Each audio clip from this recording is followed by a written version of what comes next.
চলুন দেখে নেব আপনার এবং আপনার পার্টনারের মধ্যে কেমন সিচুয়েশন চলছে। আমি দেখতে পাচ্ছি আপনার পার্টনার কিছু জিনিস নিয়ে ভীষণ ইনসিকিওর একটা সিচুয়েশন ডিল করছেন।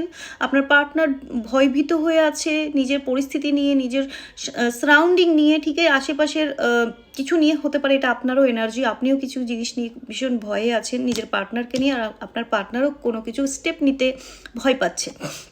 আপনাকে নিয়ে কী ফিলিংস রাখে আপনার পার্টনার, চলুন দেখি। ওয়াও, হতে পারে অলরেডি আপনার পার্টনার অন্য কোথাও বিবাহিত বা আপনি অন্য কোথাও বিবাহিত, এক্সট্রা ম্যারিটাল অ্যাফেয়ার দেখতে পাচ্ছি। এছাড়া যদি আপনি সিঙ্গেল থাকেন, আপনার পার্টনার যদি সিঙ্গেল থাকে, তো আপনার পার্টনার আপনাকে বিয়ের কথা ভাবছে, ঠিক আছে। অ্যান্ড আপনার যে কোনো রিলেশনশিপে আছেন সেখানেও আপনার পার্টনার আপনাকে নিয়ে অনেক পজিটিভ ভাবে, আপনাকে নিজের ওয়াইফ, আপনাকে নিজের হাজব্যান্ড হিসেবেই ভাবে। কোথাও গিয়ে আমি দেখতে পাচ্ছি আপনার পার্টনার আপনাকে কোনো গিফট বা জেস্চারও দিতে পারে আগামী দিনে। অ্যান্ড এখানে আমি দেখতে পাচ্ছি কমিটমেন্ট দিতে পারে, ঠিক আছে। কমিটমেন্ট মানে স্ট্রং কমিটমেন্ট। এছাড়া আমি দেখে নেবো আর কি আসছে। ওয়াও, ট্রু ফিলিংস, একদম ভীষণ ট্রু পিওর একটা ভালোবাসা।